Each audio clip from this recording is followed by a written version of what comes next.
Bonjour à chacun, bonjour à chacune, j'espère que vous allez bien. Bienvenue à notre temps d'enseignement sur les dons. Les dons du ministère, c'est notre troisième volet sur ce temps d'enseignement, sur cette thématique.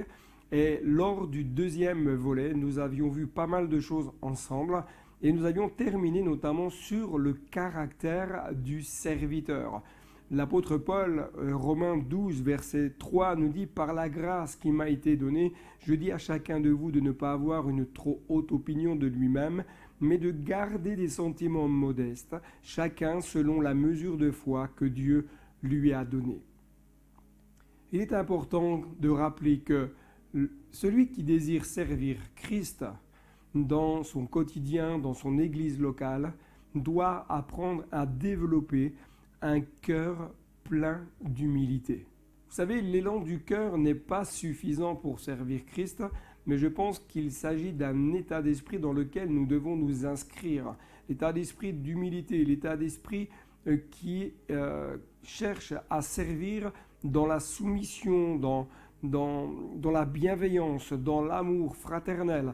Un cœur de serviteur, c'est un cœur qui se met à disposition des autres et qui sert Dieu dans le registre que Dieu l'appelle et dans lequel Dieu le place. Beaucoup de personnes veulent servir Dieu, beaucoup de personnes veulent s'engager parfois dans certains registres, mais comme nous l'avons vu la dernière fois, rappelons-nous ce qui est important de se poser peut-être au préalable comme question, c'est-à-dire pourquoi je veux servir Christ dans tel ou tel registre. Quelle est ma motivation? Aujourd'hui, j'aimerais qu'on puisse poursuivre ce temps d'enseignement, tout d'abord avec quelques références importantes. L'apôtre Paul, dans sa première lettre aux Corinthiens, chapitre 10, versets 17 à 18, dit ceci, que celui qui veut éprouver de la fierté, mette sa fierté dans le Seigneur. En effet, ce n'est pas celui qui se recommande lui-même qui est approuvé, mais celui que le Seigneur recommande. Le verbe recommander du grec sunistao nous dit simplement que ce n'est pas celui qui va s'établir soi-même ou se prouver ou se constituer soi-même qui va être approuvé de Dieu, mais c'est celui que Dieu lui-même va établir. Beaucoup de personnes parfois cherchent un peu à forcer les choses pour pouvoir rentrer dans un registre ministériel. Mais quand Dieu n'est pas dans le coup, je peux vous dire que c'est qu'une œuvre humaine et ça ne peut pas tenir. Les efforts vont être des efforts humains et les fruits ne vont pas être là. Paul met l'accent sur un des aspects qui est important, qu'on les éprouve d'abord. Le verbe éprouver nous dit mais c'est discerner. C'est essayer, apprécier, approuver, examiner, sonder le cœur de la personne, sonder la motivation de la personne. Pourquoi cela? Parce que nous risquons autrement de mettre des personnes en place avec une mauvaise motivation, avec un cœur qui peut être partagé, c'est-à-dire se complaire à servir Dieu tout en ayant une vie qui n'est peut-être pas totalement réglée. Prenons le temps d'éprouver les personnes. Prenons le temps d'examiner, de sonder les cœurs. Vous savez, dans une société où nous voulons que les décisions se prennent très rapidement, on met en place les choses d'une manière très rapide, je pense que nous devons veiller dans l'Église, dans nos églises, dans notre quotidien, à ne pas agir de la même manière. L'œuvre de Dieu est une œuvre spirituelle, n'est pas une œuvre humaine. C'est pourquoi nous ne pouvons pas régir le royaume de Dieu de la même manière. Nous ne pouvons pas gérer une église avec des principes humains. Il y a des leviers, bien entendu, qui sont très bons et qui peuvent être utilisés pour l'avancement du royaume de Dieu.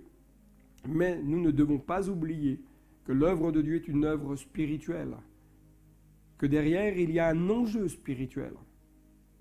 Que lorsqu'une personne s'engage, elle s'engage dans un combat spirituel. Ce que Paul enseigne ici, à mon sens, devrait être valable dans tous les domaines de notre vie. Paul n'enseigne pas qu'il faut juste recevoir une forme de révélation du Saint-Esprit, mais Paul nous engage à examiner, à regarder de nos propres yeux, de pouvoir réfléchir, de pouvoir peser le contre, le pour. Et bien sûr, nous ne devons pas enlever la collaboration avec le Saint-Esprit. Parce que ce que nous pouvons voir peut être faussé par peut-être notre nature, notre appréciation, peut-être même l'affectif vis-à-vis de la personne, mais nous devons apprendre à collaborer avec le Saint-Esprit. Je dis souvent que le Saint-Esprit connaît mieux que quiconque le cœur des personnes. Le Saint-Esprit connaît mieux que quiconque les situations, les choses peut-être qui peuvent être cachées.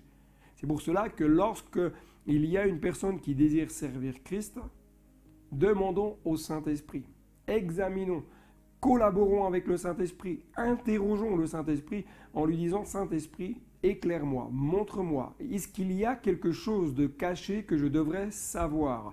Est-ce qu'il y a un élément qui va peut-être me permettre soit d'abonder dans le sens de la mise en place de cette personne ou alors de refuser de mettre en place telle personne ?»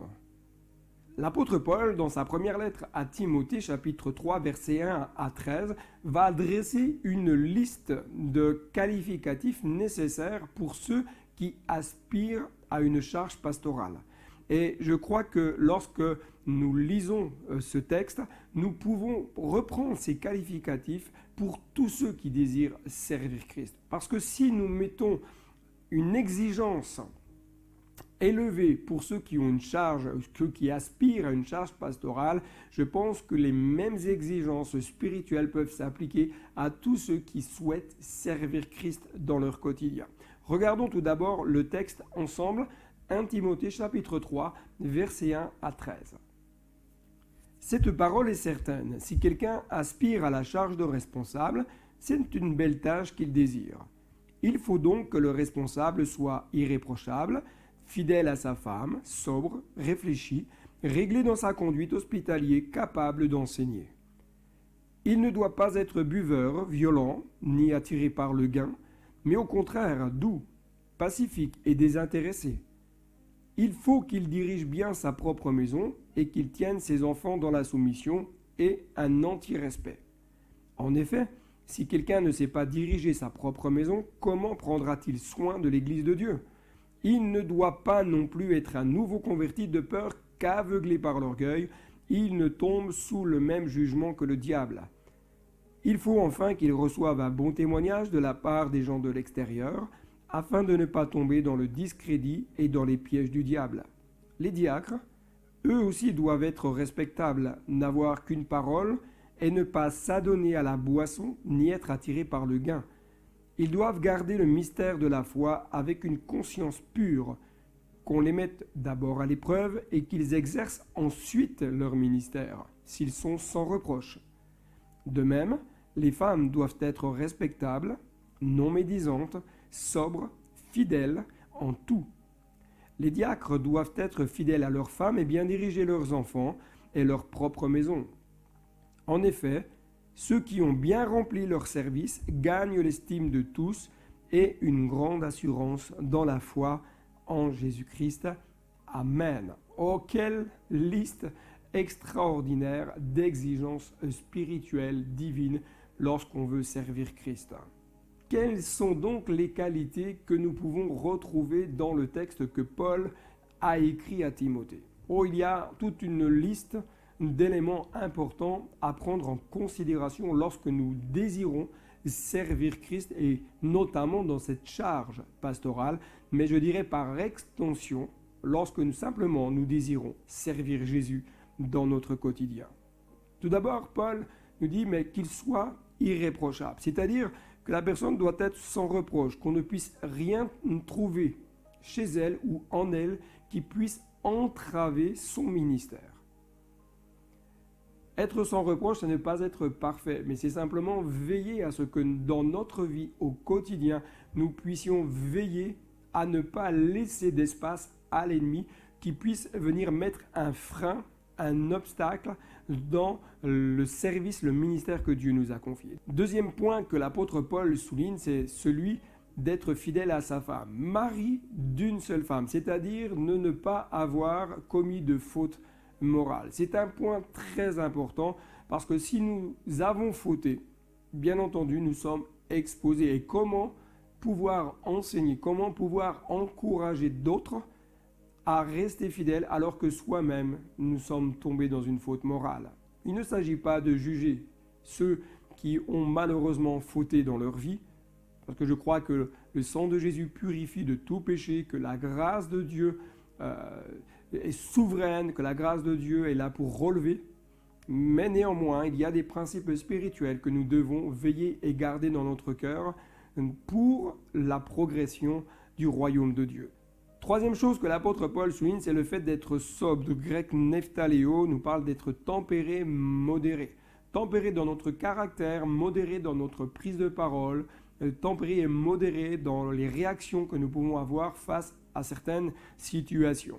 Être réfléchi, c'est avoir de la retenue, d'avoir un esprit solide, être sain, fléchissant nos désirs et nos impulsions.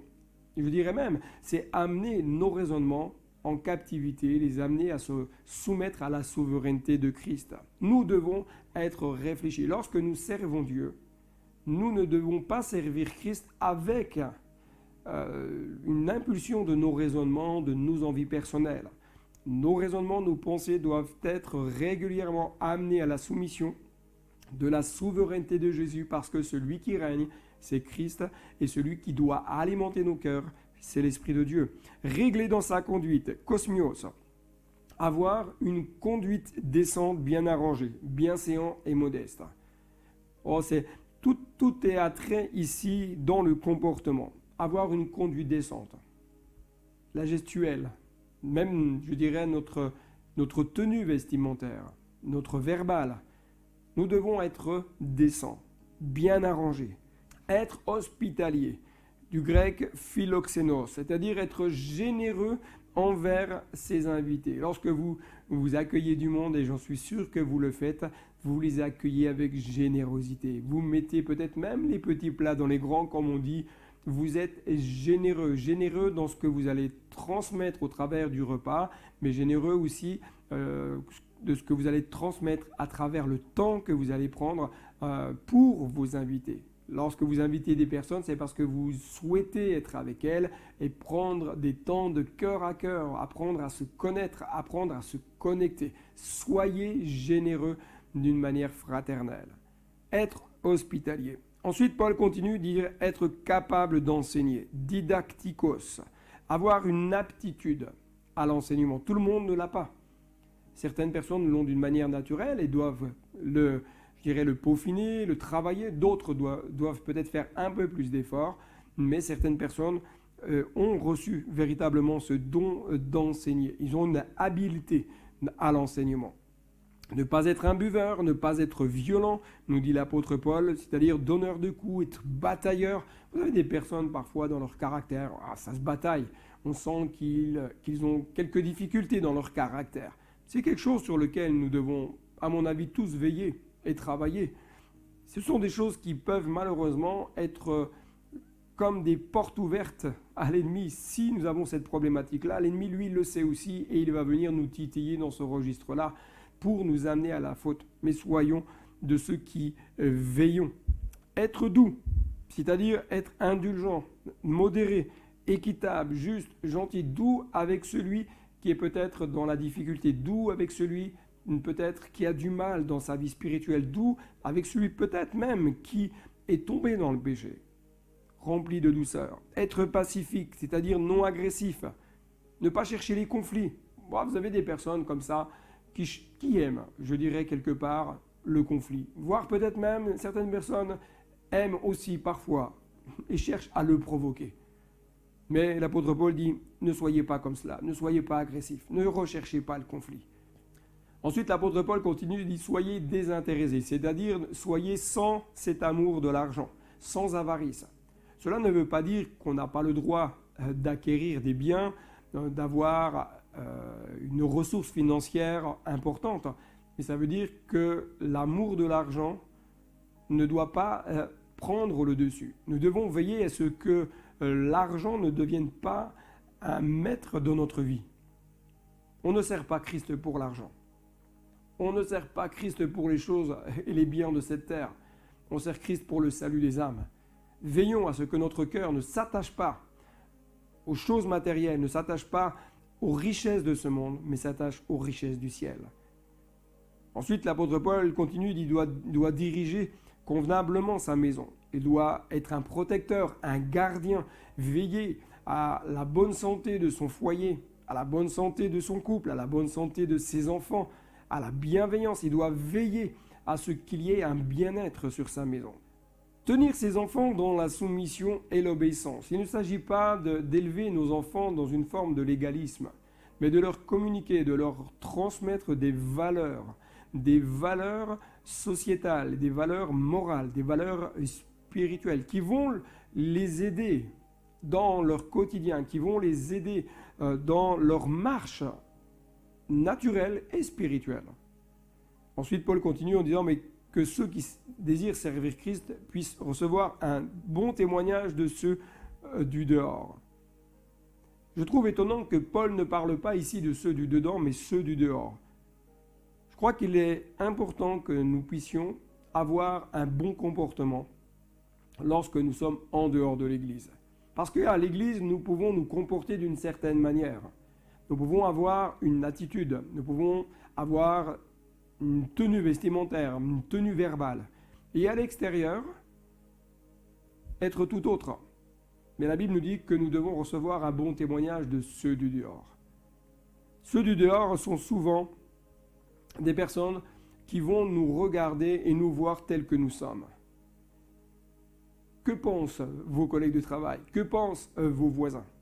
Est-ce que vous êtes un bon témoignage envers ceux du dehors? Ensuite, l'apôtre Paul dit qu'il doit avoir qu'une parole, c'est-à-dire éloigné de la duplicité, éloigné d'un double langage, disant une chose à une personne et une autre chose à une autre personne. Nous devons être vrais. D'ailleurs, la Bible dit que votre oui soit oui, que votre non soit non. Nous devons apprendre à être vrais. Vrais dans nos paroles, vrais dans nos décisions, ne pas avoir de double langage, simplement être éloigné de toute forme de duplicité. Les femmes doivent être non médisantes. Dans le grec, c'est diabolos, c'est-à-dire elles doivent veiller à ne pas être prompt à la calomnie, accusant faussement. Ce sont des choses qui vont nuire la personne et nuire l'avancement du royaume de Dieu. Les femmes doivent être sobres, doivent être fidèles. Et les diacres, ensuite, Paul termine ainsi, doivent remplir convenablement leur ministère. Dans le grec, c'est de façon excellente, pure, admirable, finement et avec honneur.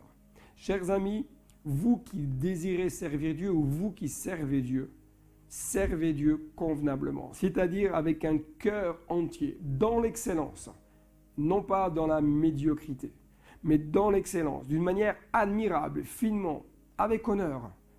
Donnez votre cœur entier pour le service de Jésus. Cherchez à rendre le meilleur. Offrez à Dieu ce qu'il y a de meilleur. Offrez à Dieu votre louange de la meilleure manière. Offrez votre ministère à Dieu de la meilleure manière. Dieu est digne de recevoir de notre part ce qu'il y a de meilleur. Je vous encourage à reméditer sur ce texte, à prendre le temps de prendre des notes, prendre le temps même de surligner les points qui vous semblent être importants et de demander au Saint-Esprit de vous aider à être ce serviteur, cette servante de Jésus qui puisse servir avec honneur, qui puisse servir finement, qui puisse aller plus loin, qui puisse peut-être régler certaines choses qui auraient besoin d'être réglées. Que Dieu vous bénisse. Je vous dis donc à très bientôt pour une prochaine partie de ce temps d'enseignement.